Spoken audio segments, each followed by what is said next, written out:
नमस्कार, स्वागत है। मैं हूं अभिषेक और आप देख रहे हैं अभिषेक एकेडमी का यह ऑनलाइन यूट्यूब चैनल। दोस्तों, आज की वीडियो के माध्यम से पुनः आपके सेवा में मैं हाजिर हूं और आज की जो वीडियो होने वाली है यूपी टेट को ध्यान में रखते हुए आज की वीडियो वन लाइनर टॉपिक की वीडियो होने वाली है। काफ़ी महत्वपूर्ण वीडियो। आज की वीडियो में पूरे आप 50 प्रश्नों को देखेंगे और पूरे 50 प्रश्न आपके एग्जाम की दृष्टि से काफ़ी महत्वपूर्ण होंगे। आपको बता दें, जितने भी 50 प्रश्नों को मैंने आज की वीडियो में संयोजित किया है उसमें से आपका लगभग मैं बता दूं दोस्तों 35 प्लस जो प्रश्न है वह प्रीवियस ईयर से लिए गए हैं और काफ़ी अच्छे और चुनिंदे प्रश्न हैं। ठीक है, तो चलिए आज की वीडियो को स्टार्ट करते हैं। आज की वीडियो स्टार्ट करने से पहले आपसे मेरा छोटा सा विनम्र निवेदन रहेगा कि आप चैनल पर नए हैं तो चैनल को आप लोग सब्सक्राइब कर लीजिएगा, बेल आइकन को प्रेस करिएगा और वीडियो अच्छी लगी तो वीडियो को जरूर लाइक करिएगा और दोस्तों को शेयर कर दीजिएगा। ठीक है, चलिए आज की वीडियो को स्टार्ट करते हैं। आज की वीडियो का सर्वप्रथम पहला प्रश्न हम देखेंगे। पहला प्रश्न है कि अखबार में कौन सा विषैला तत्व पाया जाता है। तो अखबार में कौन सा विषैला तत्व पाया जाता है, तो इसको हम लोग लेड, सीसा, पीवी के नाम से जानते हैं। याद रखेंगे, जो अखबार में विषैला तत्व होता है उसको हम क्या कहते हैं दोस्तों, लेड के नाम से जानते हैं। इसको हम लोग सिंबल पीवी या इसको सीसा भी कहीं कहीं पे हम लोग बोलते हैं। तो अखबार में कौन सा विषैला तत्व पाया जाएगा, तो लेड। आगे चलिए, आगे चलते हैं कि केंद्रीय नियंत्रण प्रदूषण बोर्ड की स्थापना कब हुई थी। यहाँ से मैं आपको दो प्रश्न बताता हूँ। एक तो प्रश्न ये है ना कि जो आपके भारत में जितने भी प्रदूषण संस्थाएं हैं या जो प्रदूषण मापने का कार्य करती है, ऐसे प्रश्न बना है। प्रीवियस ईयर आप देखेंगे तो प्रदूषण मापन का कार्य कौन सी संस्था करती है, ऐसे प्रश्न बना है। तो जो प्रदूषण मापन कार्य जो करती है ना, केंद्रीय नियंत्रण प्रदूषण बोर्ड करती है। याद रखेंगे, इसका जो कार्यालय कहाँ पे है, तो नई दिल्ली में। कहाँ पे दोस्तों, याद रखेंगे, इसका जो कार्यालय है वो है आपका नई दिल्ली में और यही है जो आपके प्रदूषण मापन का कार्य करती है। इसका जो संस्था का जो कार्यालय है वो नई दिल्ली में है और केंद्रीय नियंत्रण प्रदूषण बोर्ड की स्थापना 1974 में हुई थी। कब हुई थी दोस्तों, 1974 में। चलिए आगे हम चलेंगे, आगे हम प्रश्नों की बात करेंगे कि आपका 3 नंबर प्रश्न है। 3 नंबर प्रश्न की बात करेंगे, पेरियार राष्ट्रीय उद्यान किस राज्य में है। यही आपके लिए बहुत इंपॉर्टेंट है, आप लोग बताइएगा पेरियार राष्ट्रीय उद्यान किस राज्य में है। तो याद रखेंगे, पेरियार राष्ट्रीय उद्यान आपके केरल में है और याद रखेंगे यह हाथी के संरक्षण के लिए जाना जाता है। किसके लिए दोस्तों, हाथी के संरक्षण के लिए जाना जाता है।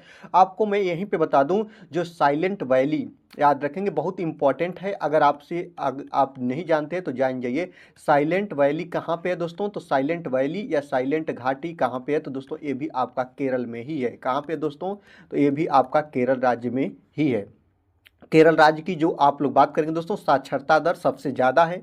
आपको एक बात और भी बता दे रहा हूँ, साक्षरता दर इसकी क्या है दोस्तों, सबसे ज़्यादा है। और याद रखेंगे यहाँ की जो भाषा है वह मलयालम है। क्या है दोस्तों, मलयालम भाषा है, बहुत इंपॉर्टेंट है, ये भी चीज़ आप लोग याद रखिएगा।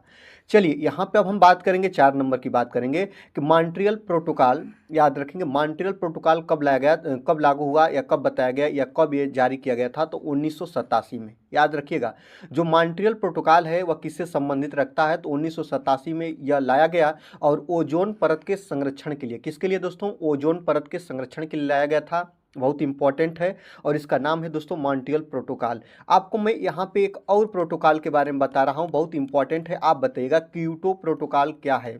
याद रखेंगे दोस्तों, क्योटो प्रोटोकॉल, क्योटो प्रोटोकॉल क्या था, संबंध किससे संबंध रखता है दोस्तों, तो ग्रीन हाउस गैसों से। किससे दोस्तों, तो याद रखिएगा मैं यहाँ पे बता रहा हूँ, ग्रीन हाउस गैसों से संबंध रखता है, जिसका नाम है दोस्तों क्योटो प्रोटोकॉल। काफ़ी इंपॉर्टेंट है। यहाँ पे आपको बता दें, यहाँ से जो मॉन्ट्रियल प्रोटोकॉल है 1987 में ये लाया गया और ओजोन परत के संरक्षण के लिए जागरूकता फैलाने का मुख्य उद्देश्य था। और आपको बता दें, ओजोन परत जो होती है ना, इसकी जो मोटाई होती है ना, याद रखेंगे ये कई बार प्रश्न बना है कि ओजोन परत की जो मोटाई होती है उसको हम नापते हैं किसमें दोस्तों, तो याद रखेगा उसको हम नापते हैं डाप्सन इकाई में। किसमें दोस्तों, आप लोग इसको याद रखेगा, डाप्सन इकाई बहुत महत्वपूर्ण है। आपसे मैं बता दूं, ओजोन दिवस कब मनाया जाता है, तो प्रत्येक वर्ष के 16 सितंबर को। लगभग 2-3 बार ये चीज़ें बन चुकी है कि 16 सितंबर को ओजोन दिवस मनाते हैं।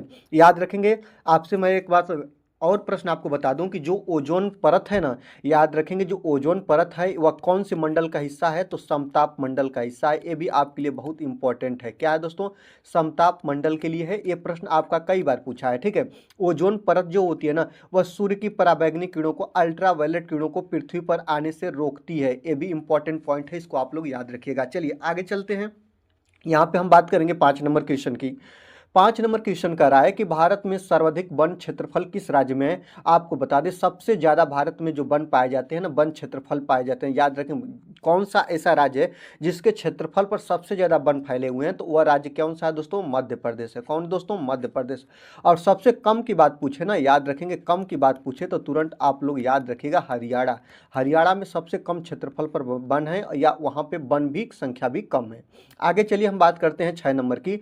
विश्व वानिकी दिवस कब मनाया जाता है, तो विश्व वानिकी दिवस प्रत्येक वर्ष के 21 मार्च को मनाते हैं। कब मनाते हैं दोस्तों, तो 21 मार्च को मनाते हैं। यहाँ पे मैं बता रहा हूँ दोस्तों, यहाँ पे मैं एक पॉइंट बता रहा हूँ, 22 मार्च से बहुत ज़्यादा प्रश्न बनता है कि 22 मार्च को क्या मनाया जाता है, तो याद रखेंगे जल दिवस के रूप में मनाते हैं। किस रूप में मनाते हैं दोस्तों, तो जल दिवस कब मनाया जाता है, 22 मार्च को मनाया जाता है। यहीं पे मैं आपको एक पॉइंट और बता दूं कि 22 अप्रैल की आप बात करिएगा दोस्तों, बहुत इंपॉर्टेंट है। 22 मार्च, 22 अप्रैल और 22 मई, तो याद रखेंगे जो 22 अप्रैल है ना, विश्व पृथ्वी दिवस के रूप में मनाते हैं। क्या मनाते हैं दोस्तों, विश्व पृथ्वी दिवस के रूप में मनाते हैं। क्या दोस्तों, 22 अप्रैल को। और यहाँ पे मैं आपको बता रहा हूँ दोस्तों, 22 मई के बारे में पूछे तो 22 मई को क्या मनाते हैं, तो जैव विविधता दिवस। बहुत वेरी वेरी इंपॉर्टेंट है कि जैव विविधता दिवस कब मनाते हैं, तो जैव विविधता दिवस आपका मनाते हैं दोस्तों 22 मई को। कब मनाते हैं प्यारे, 22 मई को मनाते हैं। बहुत इंपॉर्टेंट है, इसको आप लोग याद रखेंगे। और इंपॉर्टेंट डेटों में तो आपको बता दिया ना, 5 जून को क्या मनाते हैं, विश्व पर्यावरण दिवस मनाते हैं। और यहीं पे मैं बता दूं 16 सितंबर को क्या मनाते हैं दोस्तों, तो 16 सितंबर को आपका ओजोन दिवस के रूप में मनाते हैं। चलिए आगे चलते हैं, हम बात करेंगे यहाँ पे 7 नंबर क्वेश्चन की। 7 नंबर क्वेश्चन कर रहा है कि किस वर्णक की उपस्थिति के कारण पौधे हरे रंग के होते हैं, तो याद रखेंगे उस वर्णक का नाम क्या है, तो क्लोरोफिल। क्लोरोफिल के कारण जो पौधे होते हैं वह हरे भरे होते हैं। ये इंपॉर्टेंट टॉपिक याद रखिएगा। और जो पौधे होते हैं वह सूर्य के प्रकाश की उपस्थिति में ही अपना भोजन बनाते हैं, ये भी पॉइंट आप लोग याद रखिएगा। और जो पौधे की जड़ें होती है ना, ये आपके पृथ्वी से क्या प्राप्त करती हैं दोस्तों, तो खनिज पदार्थ प्राप्त करती हैं जड़ें। ठीक है, आगे चलिए, आगे चलते हैं। 8 नंबर की बात करते हैं। प्रथम विश्व पर्यावरण दिवस कब मनाया गया, तो पहली बार विश्व पर्यावरण दिवस 1973 में मनाया गया था। और कब मनाया जाता है, तो 5 जून 1973 को मनाया गया था। इसी एवज में और इसी के उपलक्ष्य में या इसी के कारण हर वर्ष के 5 जून को पर्यावरण दिवस के रूप में मनाते हैं। ठीक है, विश्व पर्यावरण दिवस के रूप में मनाते हैं, और पहली बार 1973 में यह प्रक्रिया या मनाने का कार्य किया गया था। चलिए आगे चलेंगे, हम बात करेंगे 9 नंबर की। 9 नंबर क्वेश्चन क्या कर रहा है दोस्तों, 9 नंबर कह रहा है कि रक्त कैंसर किस औद्योगिक रसायन से होता है। तो आपको बता दें जो ब्लड कैंसर है, रक्त कैंसर है, वह बेंजीन के कारण होता है। बेंजीन एक ऐसा रसायन है जिसके कारण रक्त कैंसर देखने को मिलता है। चलिए आगे अब हम बात करते हैं 10 नंबर की। जो आपका सरिस्का नेशनल पार्क कहाँ पे है, तो सरिस्का नेशनल पार्क हो गया, चाहे आपका केवलादेव राष्ट्रीय उद्यान हो गया, ये कहाँ पे है दोस्तों, तो ये राजस्थान में है। कहाँ पे दोस्तों, राजस्थान में। चलिए अब हम आगे बात करेंगे, फूलों की घाटी कहाँ पे अवस्थित है। बहुत इंपॉर्टेंट है दोस्तों, फूलों की घाटी कहाँ पे अवस्थित है, तो आपका उत्तराखंड। बहुत इंपॉर्टेंट है फूलों की घाटी उत्तराखंड। इसके बाद आपसे मैं बता रहा हूँ दोस्तों, जिम कॉर्बेट राष्ट्रीय उद्यान कहाँ पे है दोस्तों, याद रखिएगा जिम कॉर्बेट राष्ट्रीय उद्यान बहुत बार पूछता है। तो जिम कॉर्बेट राष्ट्रीय उद्यान आपका कहाँ पे दोस्तों, उत्तराखंड में है। यहाँ पे मैं बता दे रहा हूँ दोस्तों, नंदा देवी राष्ट्रीय उद्यान, याद रखेंगे बहुत इंपॉर्टेंट है कि नंदा देवी राष्ट्रीय उद्यान कहाँ पे है दोस्तों, तो ये भी आपका है उत्तराखंड में ही। यहाँ पे मैं एक बात और बता दे रहा हूँ दोस्तों, गोविंद राष्ट्रीय उद्यान कहाँ पे है, आप लोग इसको याद रखेगा। गोविंद राष्ट्रीय उद्यान भी आपका उत्तराखंड में। फूलों की घाटी कहाँ पे है दोस्तों, उत्तराखंड में। बहुत महत्वपूर्ण है, इसको आप लोग याद रखिएगा। चलिए अब हम 12 नंबर की ओर चलते हैं। 12 नंबर क्वेश्चन करा है, शांत घाटी जिसको साइलेंट वैली के नाम से जानते हैं, ये कहाँ पे दोस्तों, तो केरल में है। कहाँ पे है दोस्तों, केरल में है। और याद रखेंगे जैव विविधता कहाँ पे सबसे ज्यादा पाई जाती है, आपसे एक प्रश्न बन सकता है, तो आप लोग इसको याद रखिएगा दोस्तों, जैव विविधता। तो जैव विविधता जो सबसे ज्यादा पाई जाती है वह शांत घाटी में ही पाई जाती है। और शांत घाटी कहाँ पे है दोस्तों, तो शांत घाटी आपके केरल राज्य में स्थित है।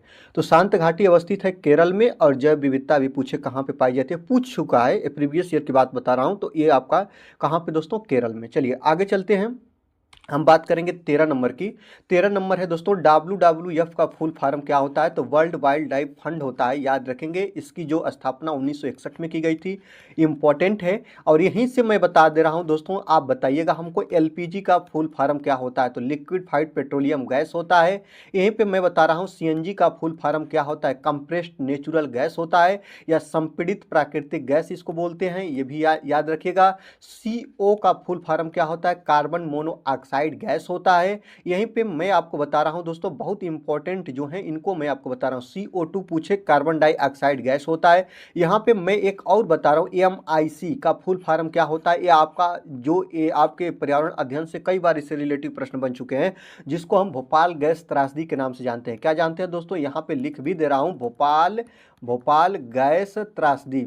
याद रखेंगे दोस्तों, यहाँ पे लिख दे रहा हूँ कि भोपाल गैस त्रासदी कब हुई थी और कहाँ हुई थी। तो याद रखेंगे मध्य प्रदेश के भोपाल शहर में हुई थी। और यह कौन से गैस के रसायन के कारण हुई थी, तो मिथाइल आइसोसाइनाइड। याद रखेंगे, इसी का फुल फॉर्म है। यहाँ पे हम बात करेंगे, यहाँ पे दोस्तों 14 नंबर क्वेश्चन कराए कि वन्य जीव सुरक्षा अधिनियम कब पारित हुआ। तो वन्य जीव, याद रखेंगे, वन में निवास करने वाले जितने जीव हैं उन पर शिकार करने से रोक लगाई गई, और इसी के एवज में वन्य जीव सुरक्षा अधिनियम लाया गया, जो कब लाया गया दोस्तों, 1972 में लाया गया। कब लाया गया दोस्तों, 1972 में। याद रखिएगा।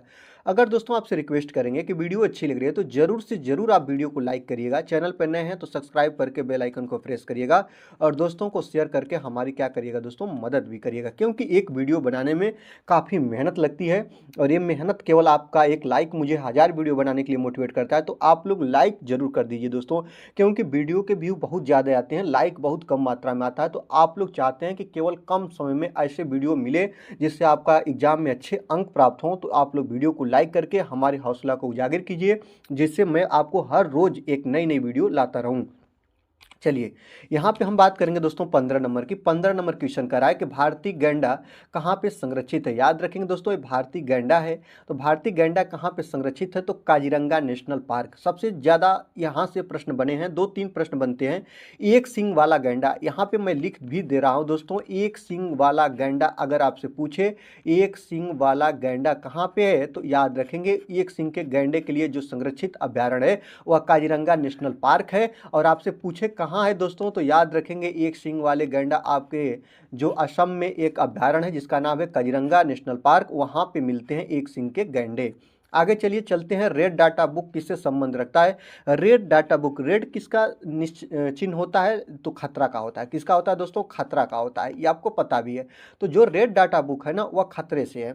इसमें किस चीज़ का खतरा है, तो विलुप्ति के कगार पर पहुंच गए जो जीव हैं, वे जीव जिनका हमारे समाज से या हमारे पर्यावरण से जिनका विलुप्त हो रहे हैं, जिनका जीवन विलुप्त हो रहा है, उसका हम संबंध रखते हैं रेड डाटा बुक में। उसमें हम उसको दर्ज करते हैं, और दर्ज करने के बाद उस जीव को बचाने के लिए तरह तरह की योजनाएं चलाते हैं, तरह तरह के उपाय हम निदान ढूंढते हैं कि वह जीव हमारे पर्यावरण से, हमारे समाज से विलुप्त कगार पर न जाए।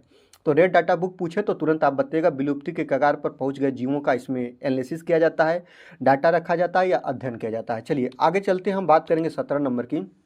17 नंबर क्वेश्चन क्या कह रहा है कि 16 घास स्थल कहाँ पाए जाते हैं। तो ये आपका प्रीवियस ईयर का प्रश्न ही है कि जो आपके 16 घास के स्थल हैं वो पश्चिमी घाट में देखने को मिलते हैं। आगे चलिए हम 18 नंबर की बात करते हैं, दुधवा नेशनल पार्क कहाँ है। तो याद रखेंगे दोस्तों, उत्तर प्रदेश में। कहाँ दोस्तों, तो उत्तर प्रदेश में आपका दुधवा नेशनल पार्क कहाँ पे है, तो याद रखेंगे उत्तर प्रदेश, काफ़ी इंपॉर्टेंट है, लखीमपुर खीरी, जिसको ध्यान रखते रहिएगा।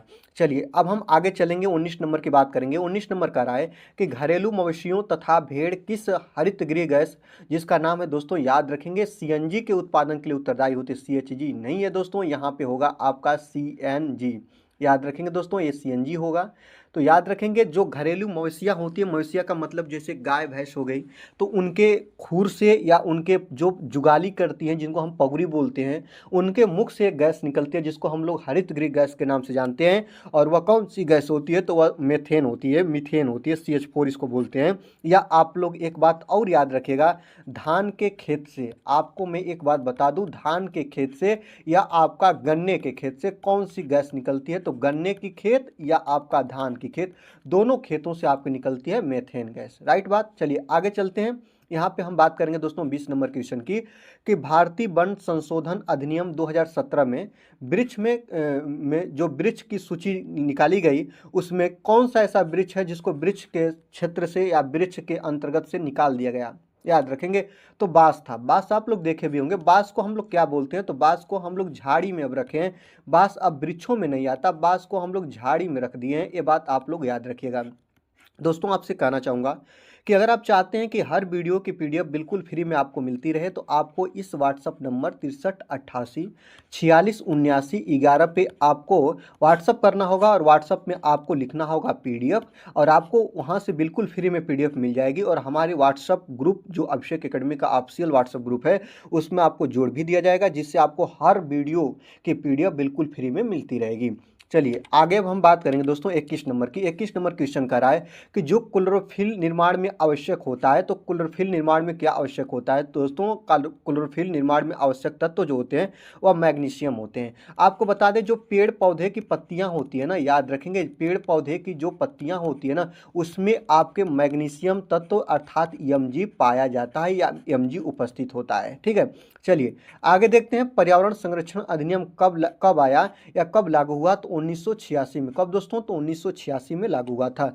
आगे अब हम बात करेंगे 23 नंबर क्वेश्चन की। 23 नंबर क्वेश्चन क्या कर रहा है कि वनस्पतियों के सड़ने, याद रखेंगे वनस्पतियों के सड़ने, दलदली भूमि, धान के खेत से कौन सी गैस निकलती है? मैंने तो अभी आपको बताया मीथेन गैस निकलती है। जहां पे दलदल हो, जहां पे सड़न गड़न हो, वहां पे मीथेन गैस निकलती है। आगे चलिए 24 नंबर की बात करते हैं। यूनेस्को द्वारा माइन एंड बायोस्फीयर प्रोग्राम, जिसको MAB बोलते हैं, की शुरुआत कब की गई थी? तो 1971 में की गई थी।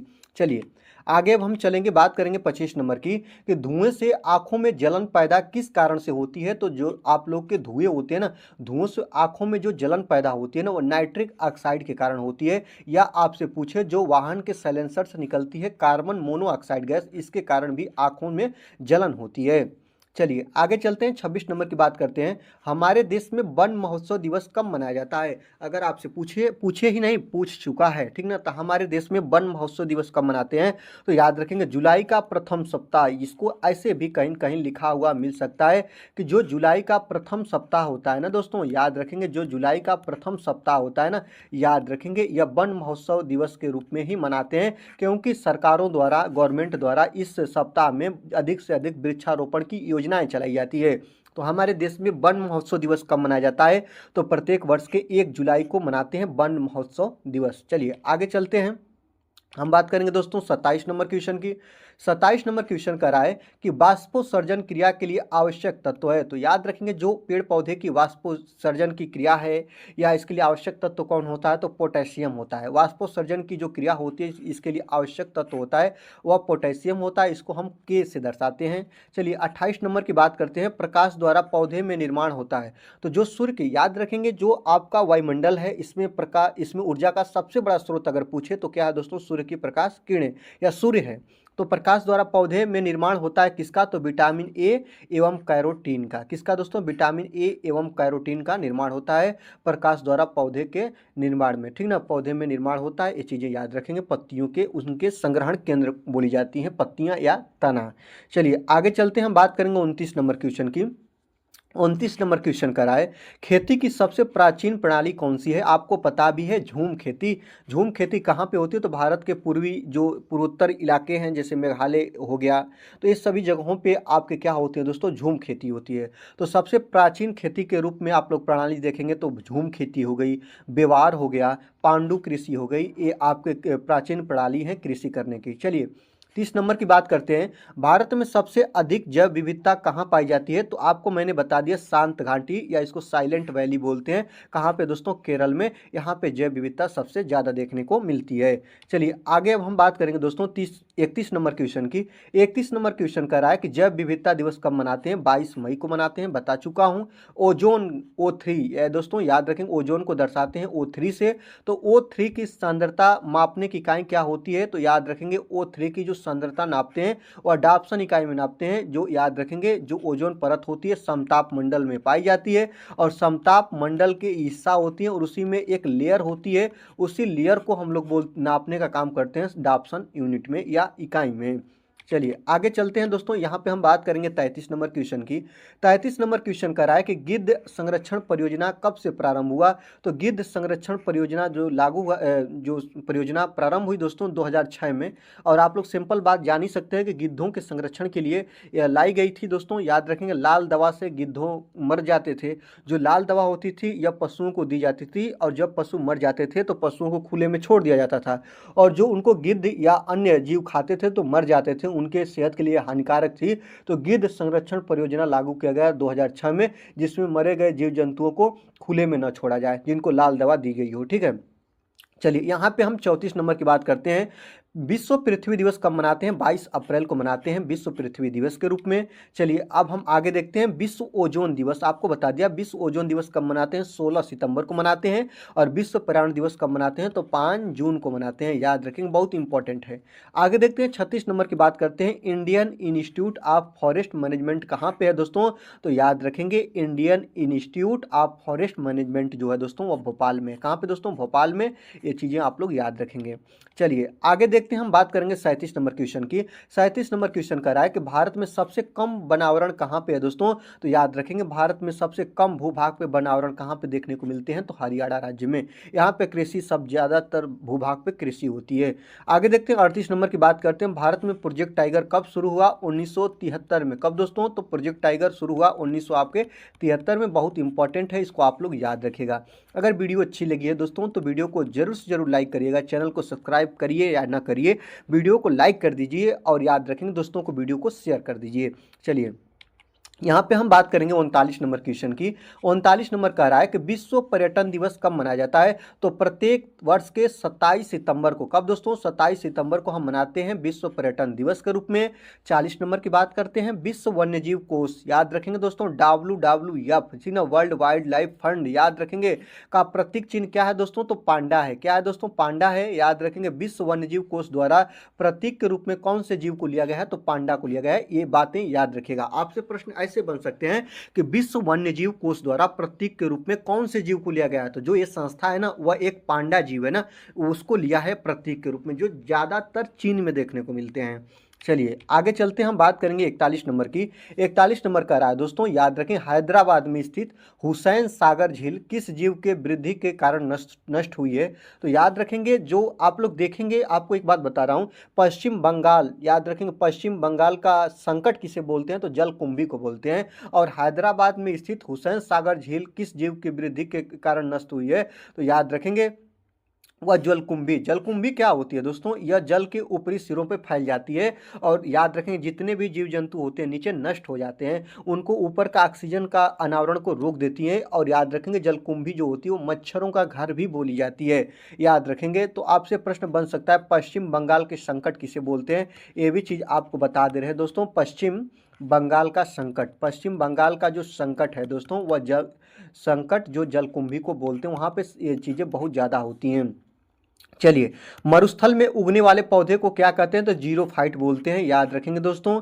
चलिए आगे चलेंगे, हम 43 नंबर की बात करेंगे। 43 नंबर क्वेश्चन कर रहा है कि सर्वप्रथम किसने पारिस्थितिक स्तूप परिकल्पना प्रस्तुत की थी? तो याद रखेंगे सर्वप्रथम जो आपका पारिस्थितिकी स्तूप की परिकल्पना जो प्रस्तुत की थी वह चार्ल्स एल्टन थे। आगे देखते हैं 44 नंबर की बात करते हैं। विश्व में सर्वाधिक लवणता पाई जाती है वन झील तुर्की में, याद रखेंगे। सर्वाधिक लवणता, लवणता का मतलब हुआ दोस्तों NaCl की मात्रा। कहाँ पे पाई जाती है? तो वन्य झील तुर्की में पाई जाती है। और याद रखेंगे अगर आप लोग इधर देखेंगे ऑप्शन में, आपको अगर मृत सागर देना तो वहाँ भी सबसे ज़्यादा लवणता देखने को मिलती है, याद रखेंगे। 1000 ml जल में जो 700 भाग होती है ना वह NaCl का होता है। 700 भाग, याद रखेंगे दोस्तों, 700 भाग जो होता है ना वह NaCl का होता है। ये चीज़ें याद रखिएगा।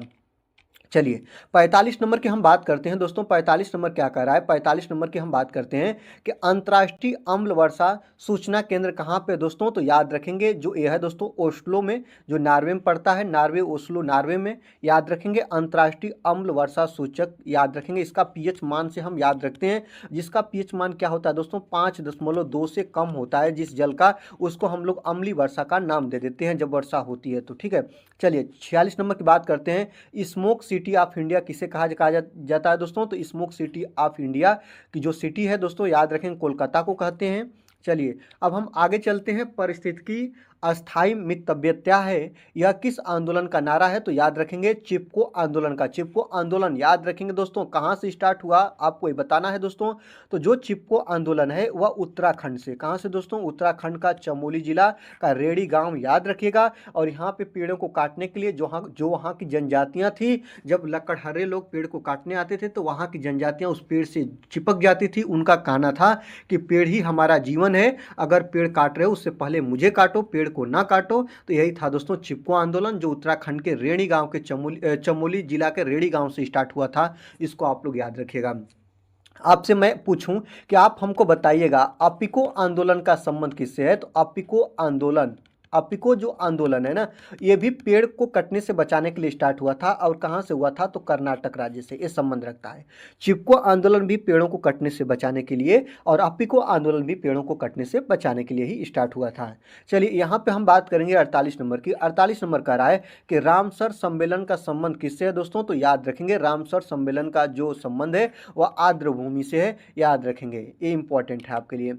आगे देखते हैं दोस्तों, बात करेंगे 49 नंबर की। जैव विविधता अधिनियम कब लागू हुआ था। वेरी वेरी इंपॉर्टेंट है, इसको याद रखेंगे। जो जैव विविधता अधिनियम कब लागू हुआ था, तो 2002 में लागू हुआ था, इसको याद रखेंगे। और अंतर्राष्ट्रीय जैव विविधता दिवस कब मनाते हैं, तो याद रखेंगे 22 मई को मनाते हैं जैव विविधता दिवस। याद रखेंगे दोस्तों, जैव विविधता दिवस कब मनाते हैं, तो अंतर्राष्ट्रीय जैव विविधता दिवस मनाते हैं 22 मई को। ये आपके लिए बहुत इंपॉर्टेंट है।